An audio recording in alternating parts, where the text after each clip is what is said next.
주의 은혜가 주말을 맞이한 여러분 모두와 함께 하시길 간절히 축원합니다. 어제는 왕의 자리로 부르시는 하나님의 음성에 대한 말씀을 함께 묵상해 봤습니다. 이 다윗을 아무도 주목하지 않았어요. 심지어 그의 아버지도 이 다윗이 어떠한 인물이 될 것이라는 상상을 하지도 못했습니다. 그러나 하나님이 주목하고 계셨어요. 그래서 하나님께서 그 하나님의 일로 다윗을 불러주시죠. 그의 나이 10대였습니다. 그리고 이 부름받은 다윗은 그 순간에 왕이 된 것이 아니라 10여 년 동안의 오랜 고통 속에서 하나님을 의지하는 법을 배우며 함께 동역할 자들을 만나는 그러한 시간을 보내게 되었습니다. 우리 자녀들이 공부 좀 못한다고, 또 우리 자녀들이 운동 좀 못한다고 너무 일찍 소망을 거두지 않게 되기를 바랍니다. 인내하고 우리 부모들은 기다리면서 하나님의 때에 이 아이가 부름을 받고 하나님의 영에 감동되며 영적으로 성숙하여지고 좋은 사람들을 만나게 될 것을 우리가 소망하는 마음, 그 마음을 품고 계속해서 우리의 자녀들, 우리 한사랑교회에 속해 있는 다음 세대를 위해서 끊임없이 기도해 주시기를 간절히 축원합니다.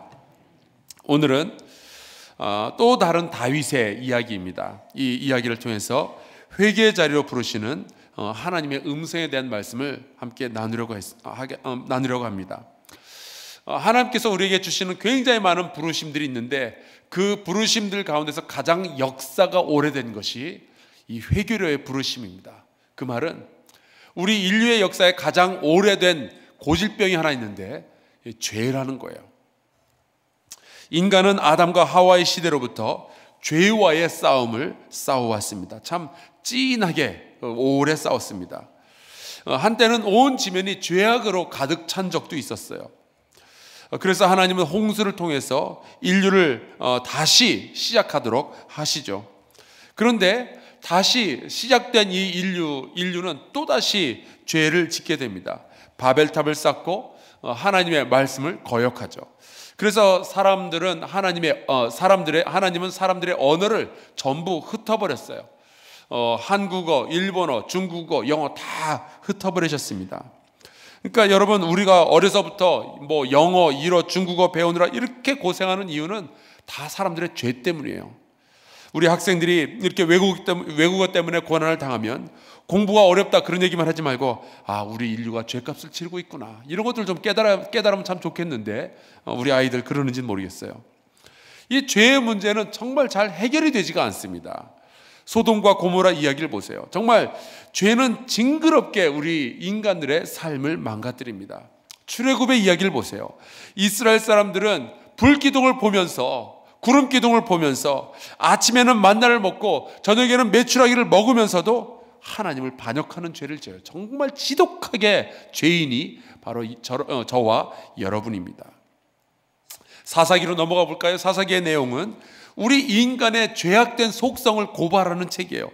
하나님 없이 사는 인간이 얼마나 죄인되고 있는지를 보여주고 있죠. 그냥 잠시만 내버려두면 죄를 짓고 자기 소견에 오른 대로 자기 멋대로 살고, 그러다가 고난이 찾아오면 그제서야 하나님 찾으면서 부르짖고 말이죠. 도대체 하나님 보고 뭘 어쩌라는 거예요? 매일같이 고난을 줄까? 그러면은 하나님께서 다시 이스라엘 백성을 구원해 주기를 수도 없이 반복하는 역사가 바로 사사기의 역사이죠. 그러면은 혹시 그냥 사람들은 그렇다 치고 제사장 가면은 조금 나을까? 전혀 그렇지 않습니다. 사무엘의 스승이 엘리라는 제사장인데, 제사장에는 아들들이 있었거든요. 이 두 아들은 얼마나 죄인들이었는지 하나님의 성막에서조차 죄를 지었다라고 나옵니다. 그러니까 죄라는 것은 평신도, 성직자 이런 거 가리질 않는 거예요. 하나님께서 부르신 왕은 좀 나올까? 아니요. 사울은 그렇게 겸손하던 사람이 왕이 되더니 슬슬 교만해지고 결국 하나님이 아닌 자기 소견에 오른 대로 움직이다가 멸망당하는 그러한 지경에까지 이르게 됩니다. 자, 오늘의 주인공 다윗이에요. 다윗은 좀 날까? 하나님께서는 그의 중심을 보시고 이스라엘의 왕으로 삼으셨잖아요. 이 다윗은요, 얼굴도 잘생겼지만은 그 마음 가운데는 하나님을 찬양하는 마음이 얼마나 컸는데요. 시편을 보세요. 구구절절이 얼마나 아름답게 하나님을 경배하며 하나님을 따르겠다고 고백하고 여호와의 인자하심이 얼마나 크냐고 그렇게 찬양을 했던 사람 아니에요. 근데 이 다윗조차도 죄 앞에서 넘어집니다. 오늘 우리가 함께 읽은 이 말씀의 배경이 이런 거예요. 추수가 끝나고 나면은 그 중동 지방에서는 왕들이 슬슬 전쟁 준비를 합니다. 왜냐하면은 추수한 곡식들을 탈취하려고 누군가가 쳐들어올 거기 때문에. 아니면은 다른 나라에서 추수한 곡식을 내가 가서 탈취하려고 전쟁을 하게 되죠. 그래서 이제 추수가 끝나고 왕들이 전쟁에 나갈 즈음에라고 그렇게 되어 있습니다.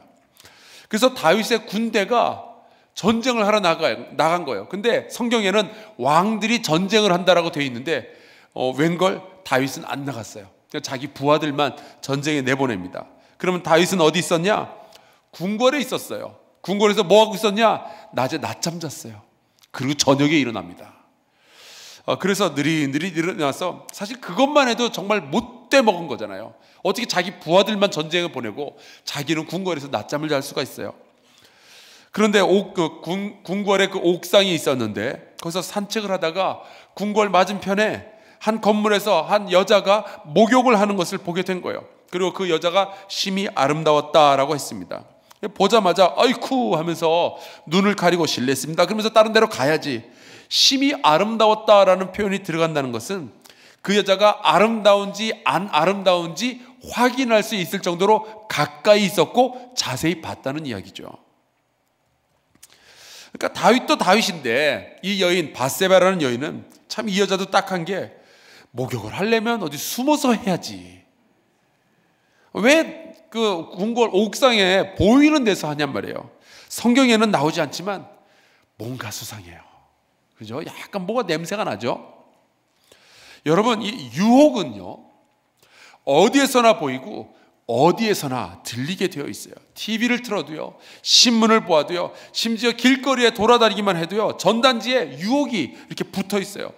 제가 이제 미국에서 목회하다가 이제 잠시 이제 한국에 방문할 기회가 몇 번 있었는데, 한 번은 제 큰아들이 막 한글을 배우고 있는 중이었어요. 어느 정도 배우니까 이제 받침 없는 그 한글들은 이렇게 술술술 읽기 시작하더라고요. 그때 이제 아들하고 같이 한국에 왔는데 그때 했던 것이 이제 차 타고 다니면서 길거리에 있는 간판들 가운데 받침 없는 글자들은 얘가 이제 그렇게 바라보면서 읽기 시작하는 거예요. 근데 한 번은 이 화곡 사거리에서 신호를 받아서 이렇게 대기하고 있는데 그 옆에 간판이 있었고 제 아들이 그 글을 읽었어요. 나이트 이걸 봤어요. 그리고 1년이 지나서 1년 동안에 얘가 그 한글 실력이 그냥 그 일치월장해가지고 이번에는 받침이 있는 글자들도 다 읽게 된 거예요. 똑같은 장소 화곡사거리에 가서 또 섰는데 거기에 간판 똑같은 간판을 또 읽었어요. 그때는 그 앞에 그 받침이 있는 글자가 2개가 더 있었습니다. 성인나이트. 이게 우리 아이가 읽은 글이에요. 유혹, 죄악된 문화, 이거는 세상에 어딜 눈을 돌려도 다 있어요. 단지 성적인 유혹뿐만이 아니죠. 도박, 음주, 거짓말하는 것, 폭력, 탐심, 게으름. 여러분, 이러한 유혹들은 우리 주변에 그냥 천지입니다. 얼마나 많이 있는지 몰라요.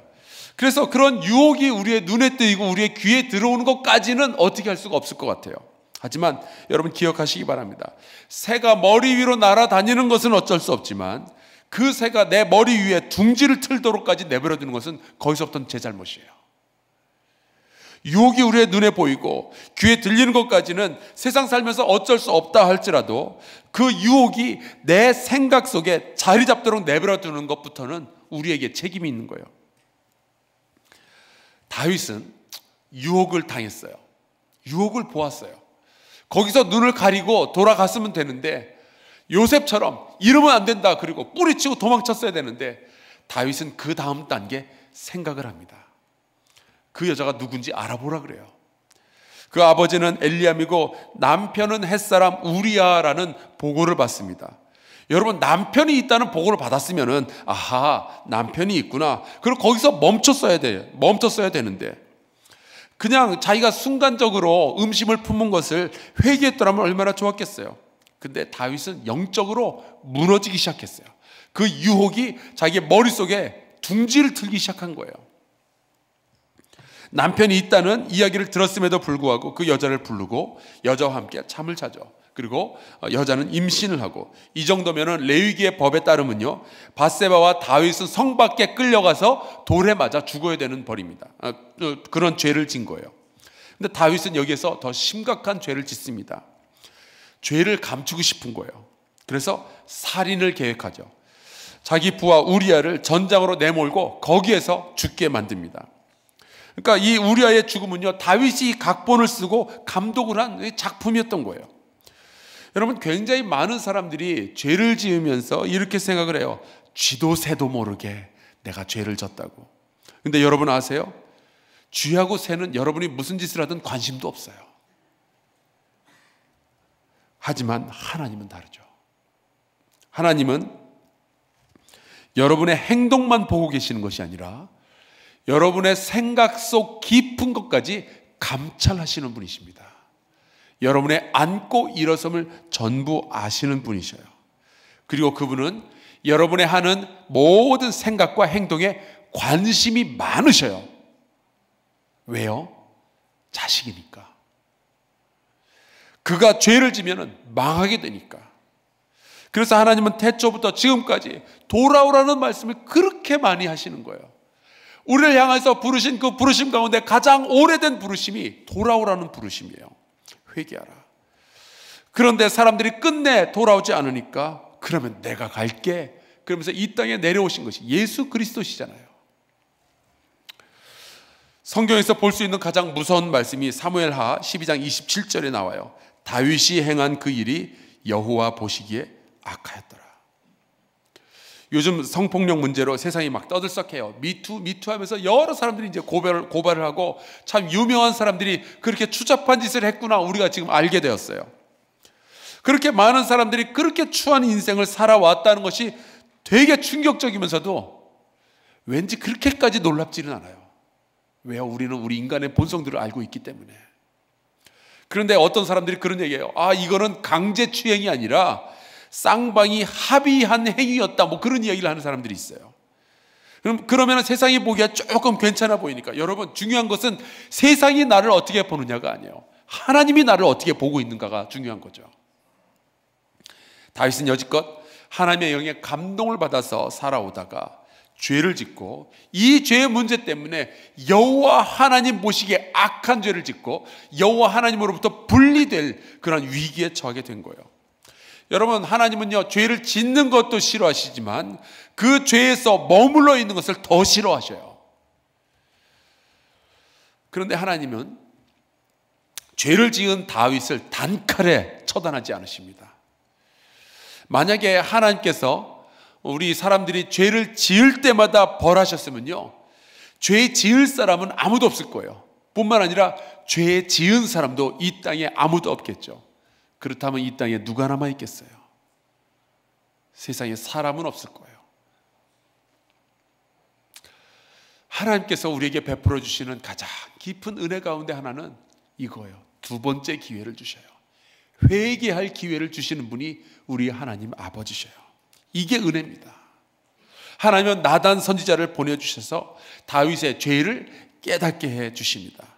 여러분, 내가 무슨 죄를 지었는지 알게 될 때 하나님께서 회개로 부르시는 음성이 있는 줄로 믿으시기를 주의 이름으로 축원합니다. 그러니까 우리 믿는 사람들은 죄 앞에 무릎 꿇는 것이 아니라 하나님의 은혜 앞에 무릎을 꿇어야죠. 우리를 회개로 부르실 때에 하나님 앞에서 바로 꼬리 내리고 고개 숙이고 무릎 꿇고 하나님께 잘못했다고 돌아가는 우리가 되기를 바랍니다. 죄는 밖에서 우리에게 들어오기도 하지만 내 안에서 막 기어 나오기도 해요. 우리는 그만큼 악한 존재예요. 우리는 스스로를 너무 과대평가하지 말아야 됩니다. 우리 인정해야 돼요. 우리가 죄 앞에서 얼마나 약한 존재인지. 하나님은요, 그런데 하나님께서는 우리를 향해서 이런 말씀을 하셔요. 우리가 회개할 때, 죄인 하나가 회개할 때 의인 100명보다 더 기뻐한다. 의인 99명보다 더 기뻐한다 라고 말씀해 주셔요. 하나님은 우리를 회개로 그렇게 불러주시는 거예요. 그래서 잠언 4장 23절에 그 유명한 말씀이 있죠. 모든 지킬 만한 것 중에 더욱 내 마음을 지키라. 생명의 근원이 이에서 남이니라. 여러분, 죄를 안 지을 수 없는 세상에 살아가고 있다면 회개의 은혜를 누리는 저와 여러분 될 수 있기를 주의 이름으로 축원합니다. 주께서 부르실 때 주 앞에 얼른 무릎 꿇어야 돼요. 주님께서 우리를 회개의 자리로 부르신다는 것은 아직 하나님께서 우리를 사랑하여 주시며 우리에게 아직도 소망을 가지고 계시고 우리를 통해서 아직도 할 일이 있으시다라는 뜻입니다. 어차피 우리 모두는 죄인이에요. 하지만 여러분, 뻔뻔한 죄인은 끝내 망하는 것이고 회개한 죄인은 살게 될 줄로 믿습니다. 하나님께서는 회개한 죄인들을 통해서 하나님의 나라를 만들어 가실 줄로 믿습니다. 주께서 부르실 때에 우리의 죄를 알게 하실 때 정직한 영으로 주님 앞에 회개하며 돌이키는 은혜가 있기를 간절히 축원합니다.